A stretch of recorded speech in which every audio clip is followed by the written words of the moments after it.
This election was actually the first time I voted. I know you're looking at me and thinking, wait, how old is she? Yeah, I'm 24, so I technically could have voted in the last election, but I did not. I could make an excuse that I was in school at the time, but I went to an Ivy League school, so that's not really an excuse either. Or I could say that I didn't vote because I didn't feel educated enough on the issues, but that wouldn't be true because simply living in this skin requires a certain level of awareness around issues and policies policing my body every day. So instead, I'll start our new relationship with a little bit of honesty. I didn't vote because I never believed in the system, which in this case means the other voters. Even after Obama had been elected once, I couldn't imagine how a country I knew to be so riddled with hate could let it happen again. So I protected myself and my voice by staying silent. In doing so, I let being part of history slip through my fingers. Well, friends, I almost did it again on November 8th. I had missed registration by a day, but this time I felt worse about it. I should admit that from the time I found out Trump was running, I said he would win. Yes, I am a pessimist, but I have a lifetime of reason to be. I've always carried the motto of aim low so you don't get hurt. That sentiment has unfortunately carried over to every part of my life, but that's a totally different monologue, so we'll just... I told my mom I had messed up again, and I asked her, I told her I just hadn't registered.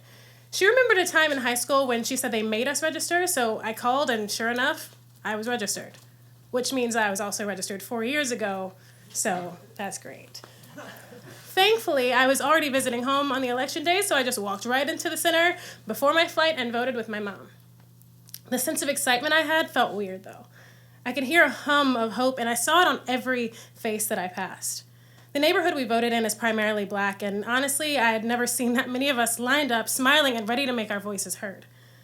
As I was leaving, a blonde girl around my age, with a really cute skirt and cowgirl boots, came in. I smiled at her, I held open the door, and then I noticed her shirt. It had Trump 2016 on it. I felt my gut clench and my smile fade. I shouldn't have been surprised because I was in Mississippi after all, but my bubble of hope burst just like that. I have to take a moment to say that numbness is my go-to coping mechanism. It is my way of not being hurt, but it also keeps me from feeling the good emotions sometimes too. Hope is one of those feelings that I don't allow myself to feel because it's the easiest way to be let down. I had hope for 15 minutes when my pessimistic brain shut off in that polling place, that buzz.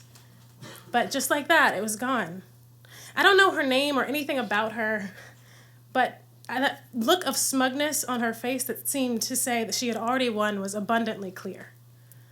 I flew back to New York trying to keep my head up and trying to think about the welcoming faces in the line, but my mind just kept drifting back to her.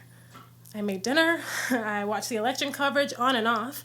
My roommate came home with this white blazer talking about the positive energy that she felt all day. I smiled and nodded, but I couldn't let myself feel excited. That night, she cried herself to sleep. I did not. When I woke up, I instinctively looked at Facebook to see if I had dreamt it all, but as I scrolled through, it became clear if I was dreaming, the rest of the world was too.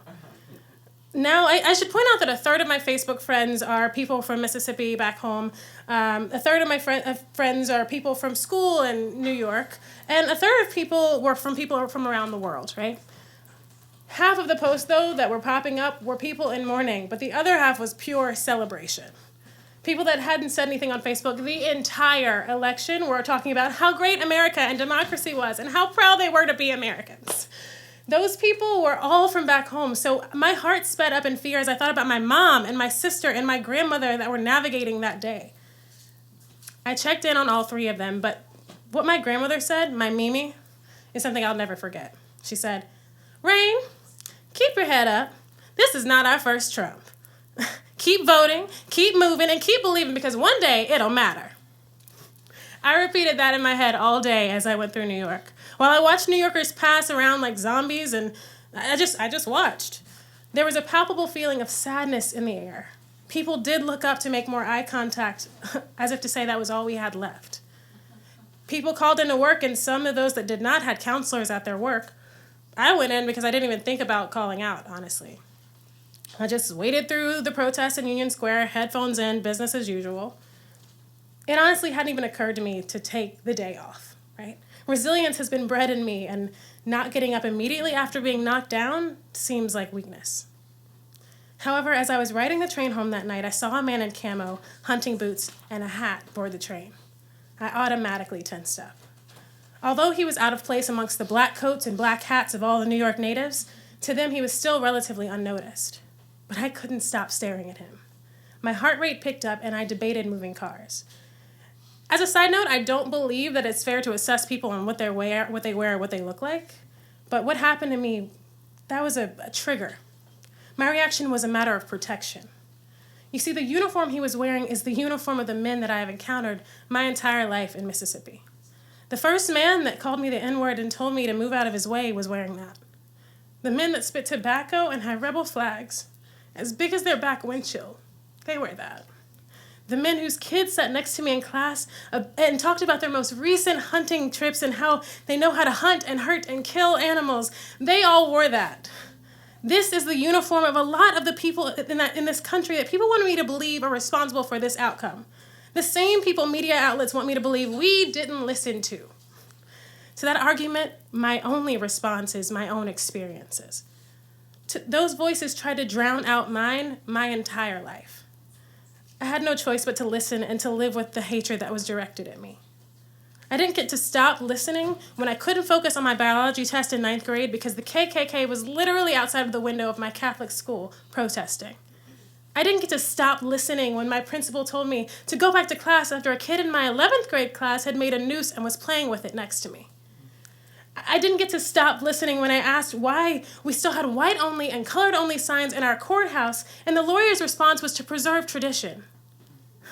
And trust me when I say the number of times I've heard, "Oh good, you got out," when I say where I came from is more than I can count. Listening to hatred and the voices that spew it could not have changed this outcome. This election, in my opinion, was a rebellion about having a black man run this country for the last 8 years and having a woman think she could now. This election was about a control, or as everyone likes to mark racism, tradition. You can't convince me there is a policy or a set of policies that Obama could have put in place for the flyover states unless that policy was for him to find a way to look like a white man. It is clear to almost every debate and definitely every feed I find myself scrolling through that most people on the anti-Obama camp don't actually know what Obama has done in the past 8 years besides be black. Here's the thing. Like Obama, I am always going to be black. I can't hide my blackness, and there's no progressive bubble that will hide it. Thankfully, I've done enough work, prayed, and lived enough to own my own skin, even when the world around me hates me for it. I can't apologize for my numbness. I can't apologize for the pain body that lingers on me like a coat of armor. It is there to protect me from trusting people that only know how to hurt people that don't look like them. To protect me from a country whose people forced me here, but only use bodies like mine to step on. You can't honestly expect me to hear out hate and apologize for not listening closer. I can't, and I won't. I'm not just another angry black woman. I'm also sad, hurt, pissed, disappointed, numb, and honestly over it. With that list of emotions, though, also comes the knowledge to know when and how to fight, the resilience necessary to keep going, and the greatest capacity to love. After this election, my pastor reminded us simply that even after November 9th, God was still and always will be there. I know that's true because I keep waking up with a fire in me. I don't shy away from the news, and I'm teaching my little 12-year-old sister now more than ever that she can be and will be whatever she wants to till my last day here on earth. With that fire and through the creation of this piece, I became awestruck as I remembered that I have had the privilege of having people fight for me whose shoulders I stand on now. People like Rosa Parks, Dr. Martin Luther King Jr., Michelle Obama, my grandmother. Because of them, I have been able to create and expand my identity. I can openly say that I'm a feminist, an academic, a writer, a singer, an actress, a dancer, a lover, a fighter. Because of them, I am a UPenn alum, which also happens to be the place Trump went. They did the work to open those doors for me when people like him wanted to keep me out. I am smart enough to know that the voices and the hatred and the bigotry and racism and sexism are all commonly linked in fear, and I'm also smart enough to know that the only way to eradicate that fear is through love.